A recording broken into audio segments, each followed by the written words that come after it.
Imagine walking onto a plane, nerves steady but heart racing, and locking eyes with the one person who once dismissed your dreams. He smirks at your seat in business class, calling it a mistake. What he doesn't know is that you're not just a passenger. You're the keynote speaker who's about to change the story forever. The terminal at JFK was alive with its usual symphony of rolling suitcases, announcements over the intercom, and hurried footsteps echoing against the polished floor. I clutched my boarding pass, the thin piece of paper that carried more than just a seat assignment. It carried the weight of years of struggle, resilience, and the triumph of finally being recognized. Business class. The words still felt surreal. As I approached the gate, the attendant smiled, scanning my pass and directing me toward the priority line. I could feel the curious glances of others, but none pierced through me as sharply as the voice that suddenly broke from the crowd. "Well, that must be a mistake." The words dripped with disdain, and I didn't need to look twice to know who had spoken. My ex-husband Daniel stood just a few feet away, his usual air of arrogance wrapped neatly in an expensive suit. He tilted his head, his lips curling into the smirk I knew too well. "Business class?" he added, as though the idea itself were absurd. "They must have confused your ticket with someone else's." I froze, the rush of memories flooding me. Years of his belittling comments, the countless times he told me I wasn't enough, that I should be grateful for scraps instead of aiming higher. And here he was again, echoing the same narrative, trying to reduce me to the version of myself I had fought so hard to outgrow. But this time, I didn't shrink.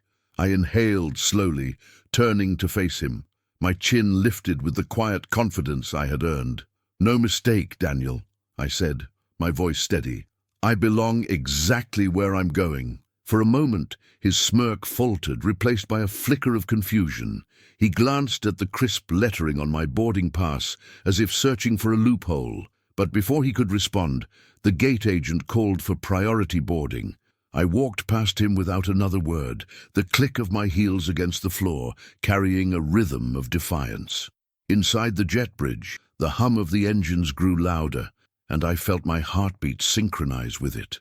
Stepping into the cabin, the plush seats of business class stretched before me like a victory stage. I slid into mine, resting my bag beneath the seat and allowing myself a small smile.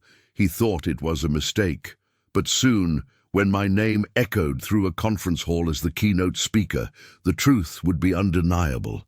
And for the first time in years, I felt ready, not just to fly, but to soar. The cabin air carried that crisp, almost clinical chill of conditioned air, undercut by the faintest notes of brewed coffee and citrus cleaner. Boarding music threaded through the aisle, soft piano over a beat that tried to calm the rush of elbows and carry-ons. I placed my laptop in the side pocket of the suite, the screen asleep but ready. One keynote, 40 minutes, 12 months of work, distilled into the clearest story I had ever told about my company. And about myself. A flight attendant with a silver bob and a practiced, kind smile offered a tray. "Welcome aboard. Orange juice, water, or sparkling?" "Sparkling, please." I kept my voice even, finding my footing in something simple. The glass barely misted in my hand. Across the aisle, a businessman negotiated with gravity and the overhead bin, tugging a roller that didn't want to cooperate. The chessboard of boarding played out in quiet moves. Row numbers ticked past like a slow countdown. 21, 23, 24. Economy. That's where Daniel would sit, if the universe had even a hint of symmetry. He arrived like a memory you didn't invite, pausing at the curtain that separated cabins. The line might as well have been a courtroom bar. He looked at me, then at the glass in my hand, then at the space. Recline, leg room, linen already folded over the tray table. "Still pretending," he said softly enough that it could pass for concern. I didn't flinch. "Still underestimating?" The attendant with the silver bob stepped in, her hand an elegant gatekeeper. "Sir, if you'll continue boarding, we can push back on time." Her tone was so polite it became immovable. He blinked, swallowed whatever he meant to say, and moved on. The curtain swished behind him. I let out a breath I hadn't realized I was hoarding, a small shake of the head, as if I could dislodge the weight his presence tried to pin on me. I opened my laptop. The keynote slid awake, 40 slides marked with tiny cues. The first image, an old, overhead shot of a warehouse floor, my startup's first office in Long Island City. Concrete, low ceilings, hand-me-down desks, and a space heater that worked only when it felt admired. The second image, a map, supply chains, bottlenecks, and the simple thesis I'd spent a year proving with data: transparency beats control when it comes to trust. Ms. Rivera, the attendant's badge read Evelyn. We'll have to stow that for takeoff, but if you need to rehearse later, I'll keep an eye out for quiet time. Thank you, I said, and meant it. Evelyn had the presence of a coach you meet in the middle of a marathon, someone who doesn't run for you, but somehow keeps your legs moving anyway. Outside, rain stitched delicate lines across the oval window. The apron glowed with taxi lights and reflective vests, a choreography of high-visibility motion. We pushed back with a soft lurch. The safety demo unfurled, oxygen masks and buckle clicks, and I followed along like a superstition, hands miming the belt, counting beats until the cabin lights dimmed for takeoff. The engines gathered their choir. The runway reached forward like a dare. We barreled, rose, and the seat pressed me into its cradle as city and asphalt fell away. The East River flashed like a cut piece of metal, rooftops quilted together. The grey Atlantic became a slate you could write your name on with a fingertip. I'd let the climb paint the inside of my chest clean. When the chime released the cabin, I opened the laptop again and scrolled to the slide with the story knot I still hadn't found the right sentence for. It was the point where I had to admit something that numbers alone couldn't carry, that the product worked because I finally learned to trust my own judgment after years of trusting his. A voice came from the window seat of my row. Big talk? A woman in her 50s, neat navy sweater, tortoiseshell glasses, hands folded over a book about leadership that had a cover both earnest and hopeful. Big enough, I said. She smiled, as if we were co-conspirators.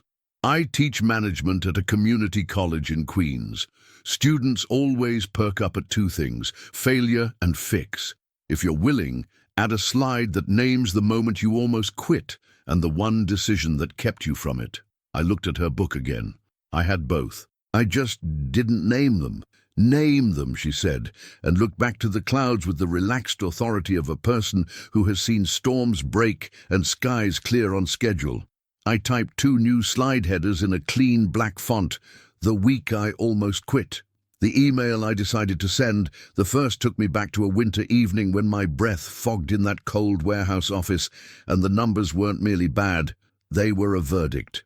The second pulled me to a spring morning when I drafted an email to a skeptical investor and asked for 20 minutes to explain why our churn looked like a cliff only because we'd finally stopped onboarding the wrong customers. He replied, "You have 10. I won him in 8. The curtain rustled. A hand appeared, tugging it aside just far enough to spill a voice into the front cabin. "Excuse me," Daniel said to no one in particular. "My seat screen is frozen, and the Wi-Fi login keeps—" Evelyn was there before the sentence ended. "Sir, I can assist you in your seat."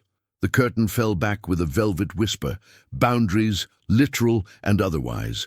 I adjusted my seat just a few degrees and sipped the last of the sparkling water. My reflection ghosted on the laptop screen, sharp, then gone with the brightness shift. The lesson in that flicker wasn't lost on me. Definitions are temporary, unless you make them durable. In the galley, the clink of glass met the purr of a machine. A tray appeared with nuts warmed just enough to smell like comfort.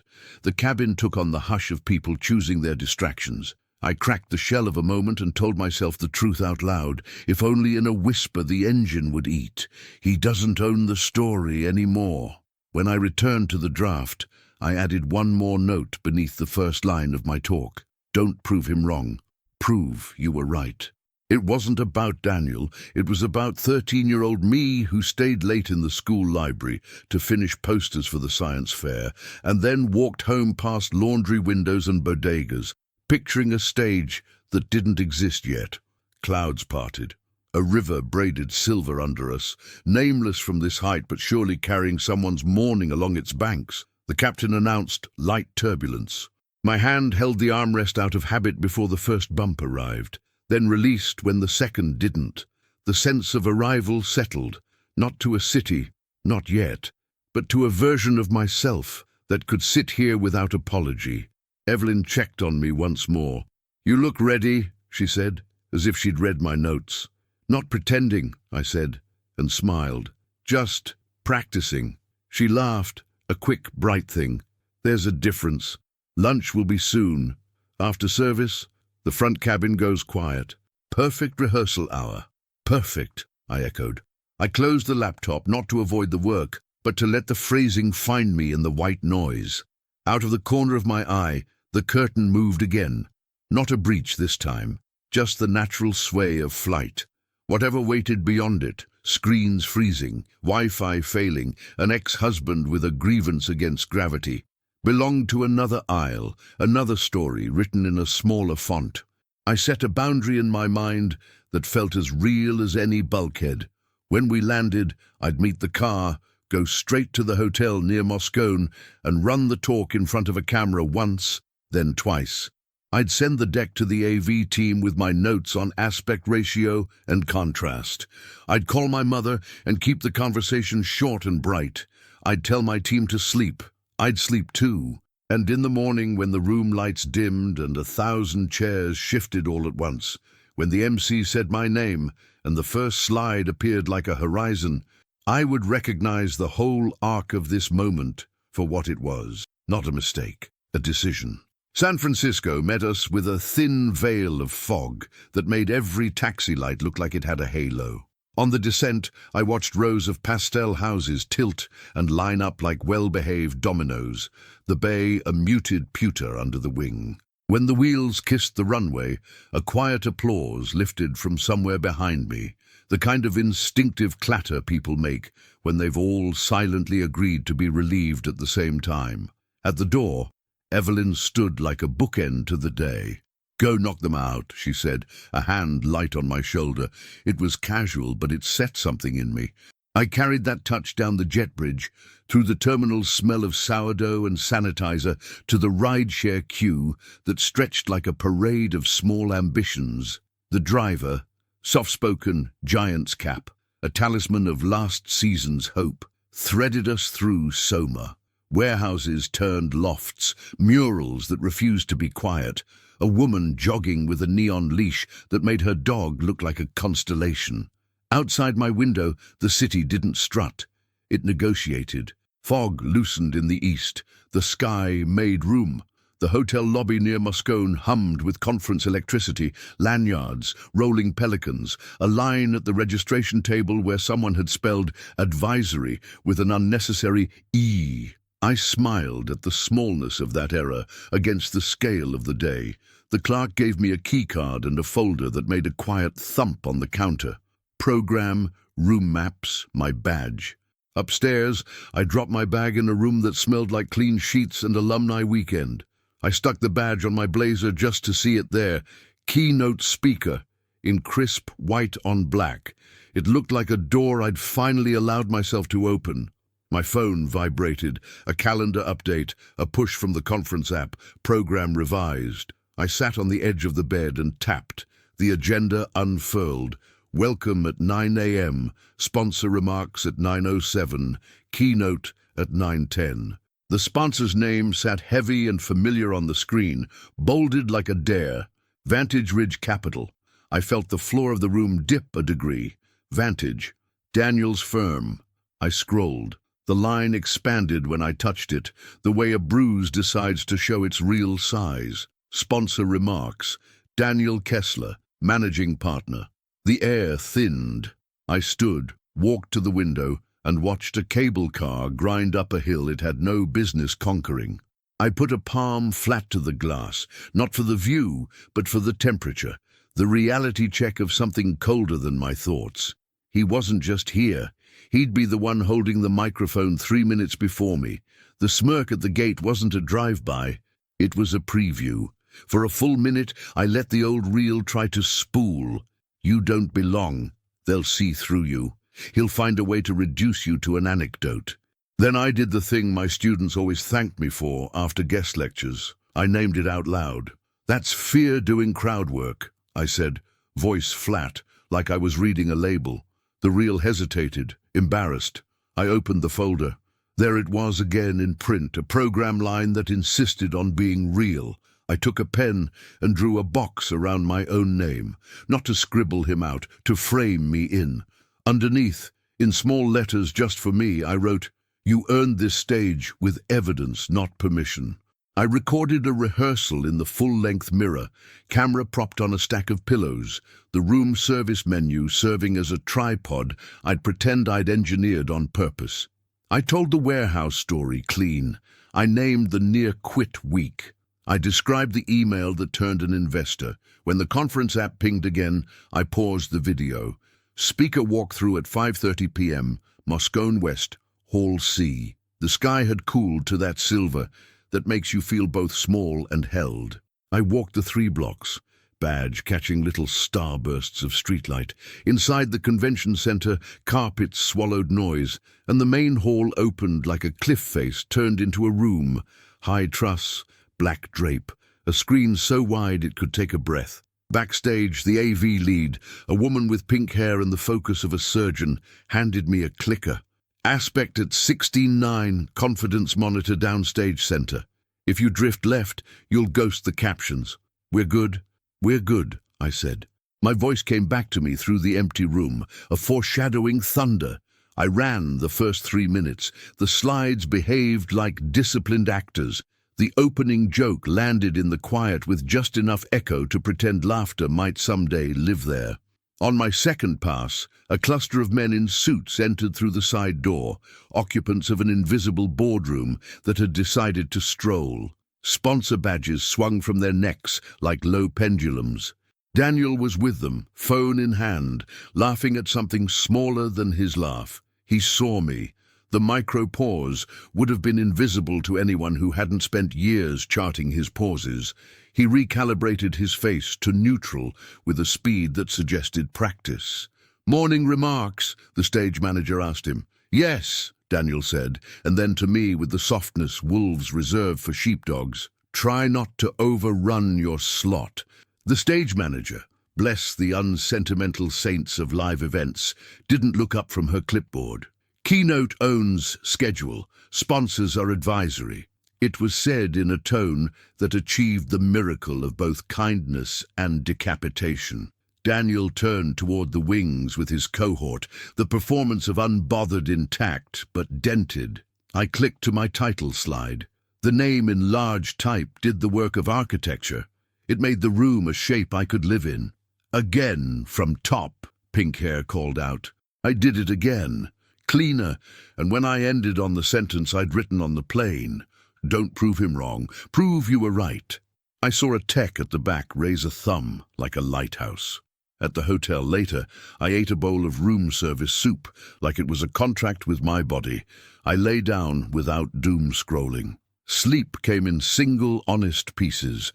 Morning was all teeth, shower, black blazer, flats that looked like heels wanted to but chose stamina instead. In the mirror, I practiced the breath before words that anchors tone. A text from my CTO, "Proud of you, we're in row 6. A photo followed. My team in lanyards, their smiles doing windmill arms in the background. Backstage, the MC warmed the room. Mic checks snapped like polite thunder. Pink Hair fastened a small transmitter to my waistband. "Your house," she said. It landed better than "good luck." From the wings, I could see the sponsor row. Navy suits, polished shoes, the choreography of men who believe carpets have been laid for them on a cellular level. Daniel stood at the lectern for his brief remarks. He cleared his throat, lips finding the shape of words he'd said 100 times in 100 rooms. But the room didn't bend the way he expected. It listened earnestly, like a polite neighbor who won't invite you in. "And now," he said, reading the card, "our keynote." He glanced down again, searching for some rhetorical garnish that failed to arrive. "Please welcome Maya Rivera, founder and CEO of Lucid Ledger." Hearing my name in his mouth was the twist I hadn't storyboarded. Not the shock of seeing him at the conference, not even the sponsor line. This, the man who once insisted my ambitions were a hobby, pronouncing my introduction with the formality of a bell. I walked out into the light. People clapped the way you clap for a person you've decided to meet halfway. I set the clicker on the lectern, not because I needed to, but because I wanted to touch the furniture and make it mine. "Good morning," I said, and the hall returned a single, cathedral-soft good morning back.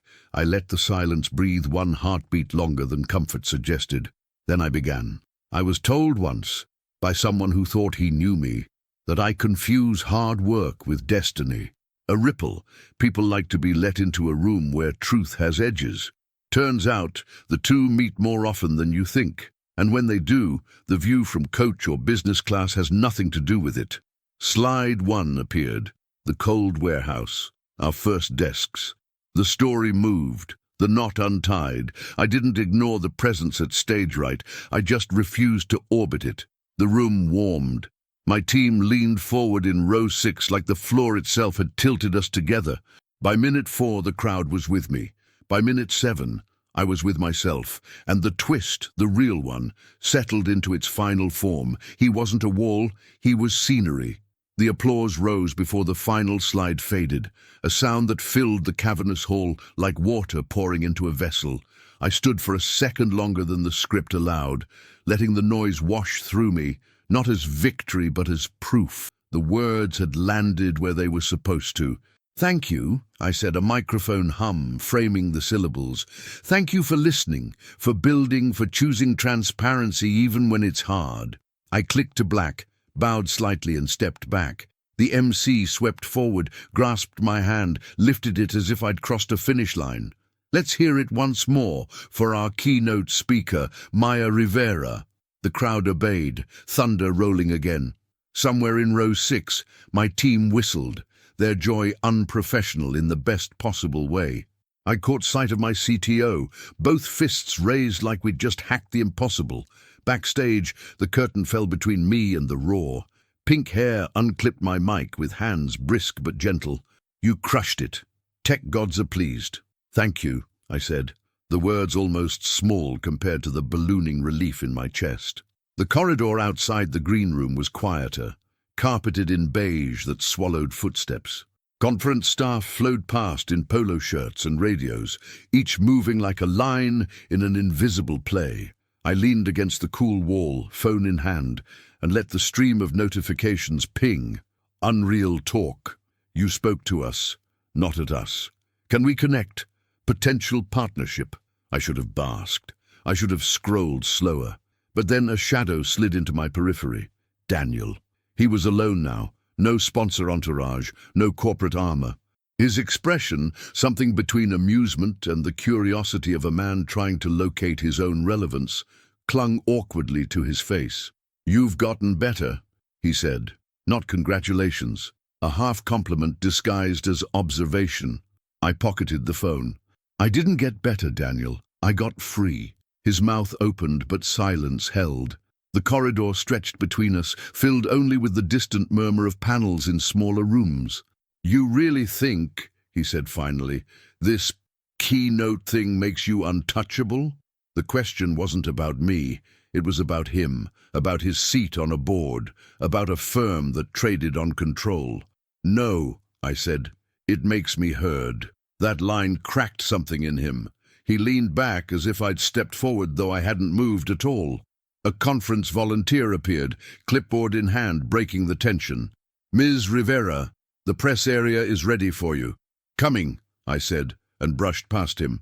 My shoulder didn't touch his, but the air between us carried the weight of every year I'd been told to shrink. I didn't shrink, not anymore. The press room was a smaller stage, with folding chairs and cameras perched on tripods. Journalists lifted their heads like owls, questions fluttering on index cards. I answered steadily on supply chains, transparency, scaling without compromise. Each question was a thread, and I wove them into a pattern larger than myself. But it wasn't until the last question that my voice trembled, not from fear, but from a place deeper than the data. A young reporter asked, What's the hardest part of building something when people don't believe in you? The room quieted. The clatter of keys paused. I looked straight at her, saw her own doubts flicker behind her glasses. The hardest part, I said slowly, is deciding that disbelief isn't a mirror. It's just noise.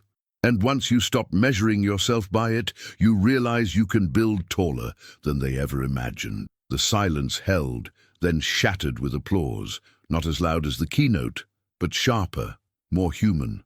Afterwards, in the lobby, I caught my reflection in a wall of glass. For the first time, I saw not the survivor of someone's condescension, but the architect of my own narrative. And as if on cue, a message pinged on my phone. "Dinner tonight? Investors want to meet you." I typed back, "Yes." 7 p.m. Then, almost without thinking, I added, "Bring them. I'll tell the story again." By 7, the fog had returned like a rumor you couldn't quite dismiss. Market Street breathed taxis and crosswalk beeps.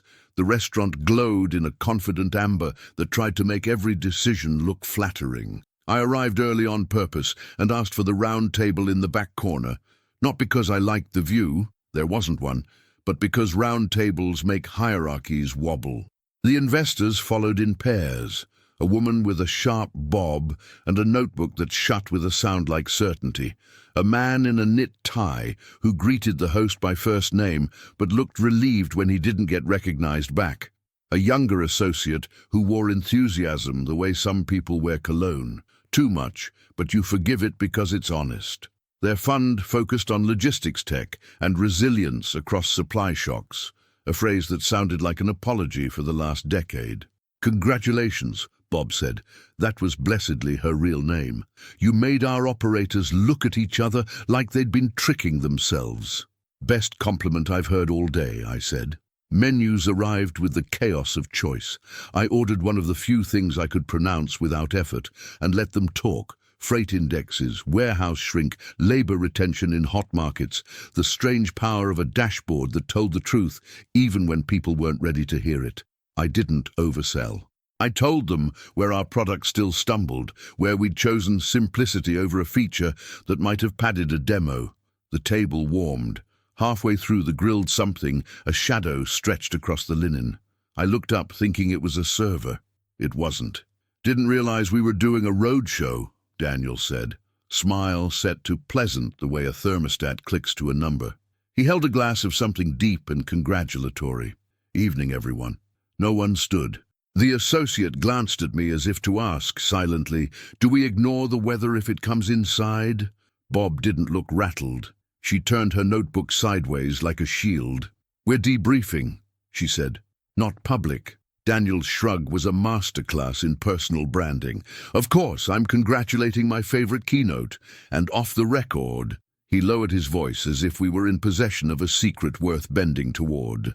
Flagging a concern. I met his eyes because safety sometimes looks like courage from the outside. "Flag it and go, Daniel." He set his glass down with deliberate care, as if gravity were watching. "Lucid Ledger relies on supplier-side integrations that, in my experience, don't scale past pilot. If you push too fast, your churn spikes. If you throttle, your growth narrative stalls. Investors don't love a cliff or a crawl." The knit tie frowned at his wine, as if it might answer for all previous vintages. The associate wrote something that looked like a doodle, but was probably a question dressed as a circle. Bob watched me. I laid my fork across the plate and folded my hands. Ringing would have been satisfying. It also would have given him the old version of me he came to see. "There's a third path," I said. "We built connectors around what vendors already do, CSV exports, EDI standards, even photo uploads for small shops. Then we normalize downstream. We don't demand behavior change at the gate. We earn it by making their day easier without asking permission first." Daniel's smile thinned. "And when the big guys demand exclusivity," I swallowed a sip of water that tasted like stainless steel and resolve. "We don't sign it. Data wants daylight.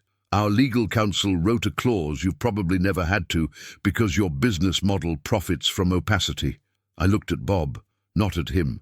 "We walk from deals that ask us to dim the bulb. It's slower. It's durable." The knit tie leaned in. "Show us?" I turned my phone so the round table became a war room. Slide by slide, I showed the architecture, the intake buffet for the smallest vendor, the pipeline that carried their mess like a river to a clear lake, the audit trail that protected the small from the large when blame needed a scapegoat.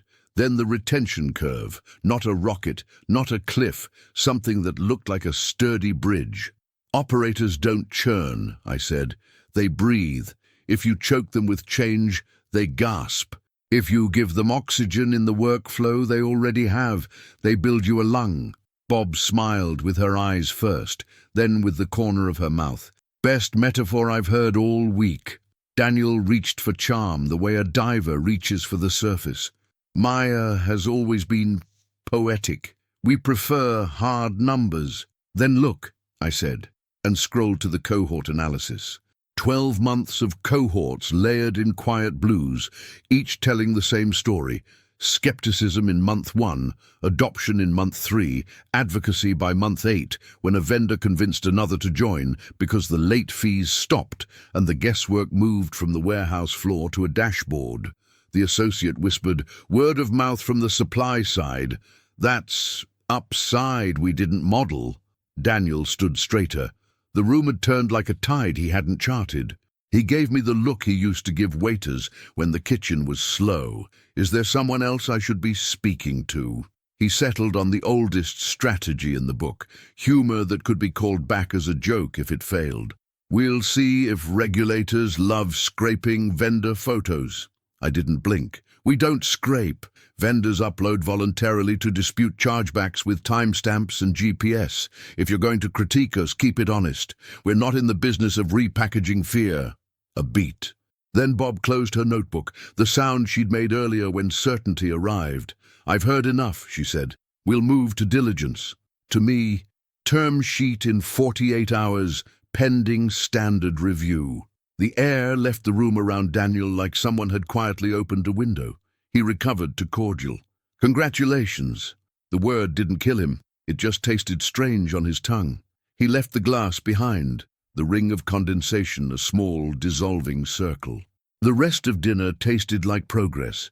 We talked burn and runway, enterprise pilots that didn't bully an organization into resenting you, the art of saying "not yet" to the loudest feature request in the room. When dessert arrived, something that involved a ramekin and the joy of a spoon breaking a surface, my phone buzzed in that insistent way that suggests urgency has dressed as etiquette. A new email. Subject line. Clarification request keynote claims. From a reporter I respected, thoughtful and unsparing. The body was short. A source had suggested that Lucid Ledger exaggerated live compliance rates. The source was unnamed. The phrasing was familiar. The first sensation wasn't fear, it was irritation, like seeing your own handwriting on a note you didn't write. I excused myself and called my head of data, who picked up on the second ring in a hotel room across town, where she was probably eating granola from a paper cup. "Send me the public documentation for our live rates and the annex we prepared for the procurement summit," I said, "and the red line where legal forced us to over-define live so no one could pretend not to know." "On it," she said. "Also, congrats. You trended in the conference app, mostly noun phrases, few adjectives, the good kind." Back at the table, I composed a reply to the reporter from the center of a quiet spine. Happy to clarify. Here are the definitions we use, the audits we've passed, and 3 customers willing to confirm. We prefer fewer adjectives, too. I attached the docs, hit send, and set the phone down like I'd placed a stone where a foundation would be. Bob watched. Not nosy, just awake, efficient. "I've had practice," I said, not in crisis, in choosing precision before panic. When we stepped onto the sidewalk, the fog had thickened into something that made the streetlights look philosophical. The associate shook my hand with both of his. The knit tie wished me boringly steady growth, which I took as the benediction it was. Bob paused before getting into her car. "One note," she said. "Keep your story on the product, not the person who stood in your way. I loved your talk because you did exactly that. Tonight you did it again. Don't let him drag you into an anecdote that eats your thesis." I nodded. "That used to be my hobby." I've retired." Her driver pulled away. I stood there a moment longer, the city humming with the particular music of heaters and brakes. My phone vibrated again, this time with a text from an unknown number. "We should talk. He's not done." A link followed to a forum thread already muttering about our live rates. The username looked like a fake name made in a hurry. The syntax looked like Daniel's. The old reel reached for the projector. I didn't let it play. I put the phone back in my pocket, shoulders squared against air that had cooled 2 degrees, and walked toward the hotel with the gait of someone who knows how to carry tomorrow. The table I'd claimed, the round one, the stage, the meeting rooms to come, would hold. Not because I fought for the furniture, but because I'd earned the blueprint. And in the morning, I would send one more email, short, factual, unflinching, to the conference list, clarifying our definitions before rumors could declare themselves true. Not defensive, just daylight. Some nights end with fireworks. This one ended with streetlight and fog, and a decision that felt more permanent than applause. I was done negotiating my worth with anyone who benefited from the discount. Morning light in San Francisco is a trickster. It crawled past the blackout curtains of the hotel and painted my room in shades of optimism that the inbox didn't share. By the time I stirred coffee into its paper cup, my phone held 17 notifications, mentions, threads, a blog post from a mid-tier analyst site with a headline that gnawed, "Keynote darling overstates adoption." The article quoted sources close to supply chains and questioned our live compliance rates. The language was sharper than Daniel's smirk, but carried his fingerprints, skepticism dressed in authority, technical terms bent just enough to mislead. I dressed in silence, black blazer again, not for drama, but for continuity.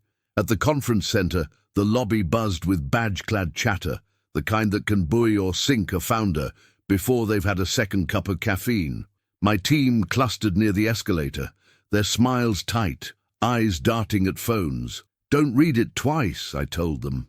"We're going to clarify, not defend." We climbed to the breakout floor. Panel rooms brimmed with energy, projectors hummed, coffee stations bled out pastry trays. In our assigned session, 30 attendees leaned forward with the politeness of people who already knew the rumors and wanted to measure me against them. I clicked to a slide titled simply, "Definitions Matter." In logistics, live can mean many things, I began, my voice steady. For us, it means verified within 60 minutes of transaction. Not scraped, not guessed, verified. Our audits are public. Our customers are here. Transparency is not a slogan, it's a timestamp. I advanced to a slide with compliance logs, rows of anonymized but real entries, check marks cascading like proof of heartbeat. The air shifted. People took photos. Someone whispered, "Finally," as though they'd waited years for a vendor to stop hiding behind adjectives. Halfway through, a hand shot up. Row 3, blue blazer, jaw set. "What about churn? Sources say you're bleeding vendors after pilots." I smiled faintly, the way you smile when you've rehearsed for this exact ambush. Churn happens when vendors feel punished. We built against punishment. Here's retention by cohort. I clicked. The curve appeared, steady, forgiving, human. Vendors don't leave oxygen. Murmurs followed, softer this time. The associate from last night's dinner texted from the back row, "Room's with you." When the session ended, applause spread like a sigh of relief. Not thunderous, but honest. A few attendees lined up to shake my hand. One woman from a Midwest shipping co-op said, "Thanks for making it plain. We're tired of smoke." Outside, my phone buzzed again. This time, not with tweets, but with a call. "Bob, you passed," she said without greeting. Our IC saw the deck, the rebuttal, the room reaction. "We'll finalize terms this week. Don't gloat. Just keep moving." I exhaled, leaning against a pillar, watching attendees stream past with tote bags that would outlive the conference itself. "Thank you," I said, but her voice hardened. "One caution. The rumor machine isn't done. Your ex is pushing harder than just whispers. We traced a post back to a lobbyist group he bankrolls. It's an intimidation tactic." The floor beneath me seemed to tilt again. So what's next? You decide, she said. Either keep swatting every shadow, or step into daylight so big the shadows look ridiculous. Think keynote, not corridor fight. The call ended. I looked at my reflection in the glass doors, shoulders squared, eyes clearer than yesterday. I tapped out a quick message to my team. All hands tonight, no hiding. We'll live stream our definitions and publish the logs. Light beats rumor. That evening, in a small conference room converted into a studio, we went live. Not polished, not scripted. Just me, my CTO, our head of data, 3 laptops and a tripod. We explained live, we showed receipts, we answered questions unfiltered. The chat filled with cautious emojis, then hearts, then clapping hands. After the stream, I closed my laptop and whispered, not to anyone in the room, but to the ghost reel in my head, "You don't get the last word." The reel sputtered. Silence returned. San Francisco's wind came off the bay like a firm hand on the back, nudging the city awake. I walked to the convention center with a coffee that steamed in the cool air and a calm that didn't. It wasn't the kind of calm you beg for before a test. It was the kind you earn after you decide you're not being examined anymore. The morning brought one last panel: operators, union reps, a logistics VP who wore exhaustion like a second badge. We talked about the difference between efficiency and respect, how the cheapest route can be the most expensive when people quit, how transparency feels like accusation until it feels like relief. When a question about live rates surfaced, it didn't land like a grenade, it landed like a housekeeping note. I answered with the same receipts we'd aired in the live stream. The room nodded, not because I'd overwhelmed it, but because I'd made it obvious. Afterward, I found a quiet corner near a window that framed the Bay Bridge, like a promise someone intended to keep. My inbox held the reporter's follow-up. Running story with your definitions and customer quotes. Headline revised. Behind the hype, what live actually means and why it matters. A fair headline, sharp, where it needed to be. The article published 20 minutes later. It read like daylight. My team trickled in from their sessions. Someone handed me a lanyard ribbon that said, "Speaks Human" in blue letters. I stuck it under keynote speaker and watched the stack become an accidental bio. The pushback machine sputtered once more near noon. A lobby account questioned our audits, then deleted its own thread when customers replied with screenshots and dates. The deletion was a tell. I didn't chase it. I didn't need to. At 2, the conference held a closing circle, a format that always felt precarious and somehow worked anyway. People stood, one after another, and said what they were taking home. Small experiments, second chances, one operator promising to try my "don't punish oxygen" line on Monday morning. When it was my turn, I kept it short. Say the true thing early, I said, then say it again when it's tempting to say the easy thing. Applause, then shoes on carpet, then the slow exhale of a building shedding its purpose. I returned my mic pack to Pink Hair, who raised 2 fingers in a silent V, like a techie benediction. "House is closed," she said, "but you can come back whenever you want." On the sidewalk, the wind tugged at my blazer. A black sedan idled with the patience of a seasoned driver. As I reached for the door, a voice behind me cut through the street noise. Maya. Daniel, not flanked by suits. No armor today, just a windbreaker and an expression searching for a map that no longer applied. "I'm not here to fight," he said, palms out. "You won." "This wasn't that kind of game," I replied. He nodded, and for the first time in a long time, the nod seemed connected to a thought. "I'll be honest. I didn't think you'd make it here." "I did," I said, "without you, which is the point." He looked past me to the conference doors, as if the building itself might settle the debate. "Investors are excited about you," he said, like a weather report. "Term sheets, coverage, the whole city saying your name." He hesitated, then added, "I shouldn't have said what I said at the gate." There it was, apology shaped like a receipt, missing a few items but headed in the right direction. I didn't feel triumph. I felt release. Like setting down a bag I'd carried too far. "I don't need you to edit the past," I said. "I only need you to stop trying to narrate my present." He absorbed that. A beat. 2. "Okay. Okay, I echoed. No handshake, no truce signed in ink, no friendship epilogue designed for a tidy cut. Just the mutual acknowledgement that what used to be a story about us was, at last, only a story about me. I slid into the back seat. The driver asked, "SFO?" "Yes," I said. Then, because I could, with a 5-minute detour, we climbed to the top of a hill that tourists collect like a postcard. The bay lay quiet and stainless. I took 2 photos, not for social, not for proof. For the private museum inside the mind, where you hang the pieces that changed you. In the second photo, the wind had pushed my hair across my face. I kept it. Authenticity is a little messy around the edges. At the airport, the security line moved with a competence that felt theatrical after a week of staged competence. A TSA agent glanced at my ID and did a double take when the conference badge peeked from my carry-on. "Saw your talk on the app," she said, almost conspiratorial. "My brother's a driver in Stockton. He texted me your line about oxygen. Tell him thank you for the last mile," I said. She smiled like I'd remembered his name. At the gate, I checked my phone. Bob's term sheet had arrived. Clean, firm, respectful. We'd negotiated without metaphors. On the conference app, the most shared slide was the one I'd written in the air over New York. "Don't prove him wrong. Prove you were right." Boarding began. My seat, yes, business class, waited with its neat rectangle of linen and a window I wouldn't lean on this time. I'd sit upright, awake to the stretch between then and now. As people filed in, I thought of the warehouse, the space heater that worked only when it felt admired, the first invoice that didn't bounce, the email that won me 10 minutes and changed a year.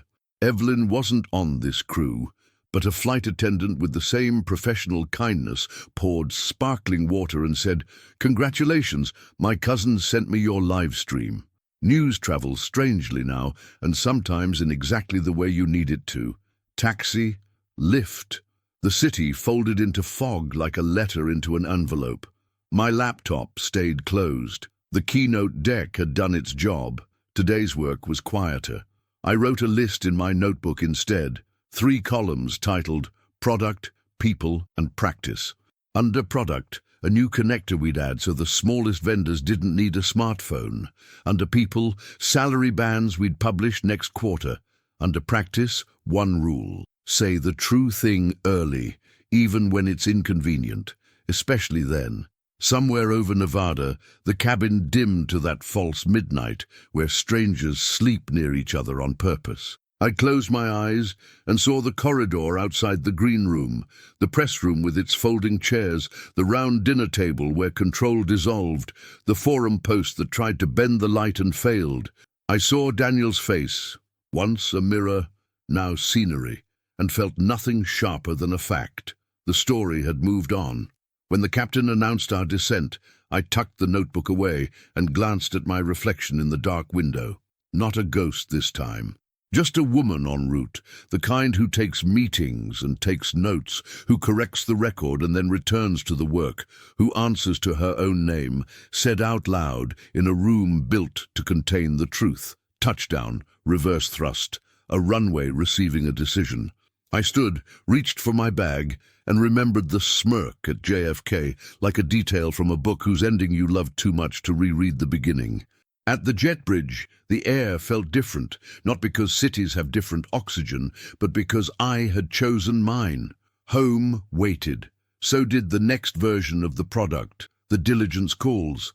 The calls with customers who had stopped apologizing for speaking up. I smiled at the thought that made everything simpler and therefore braver. You don't climb to a stage to defeat someone.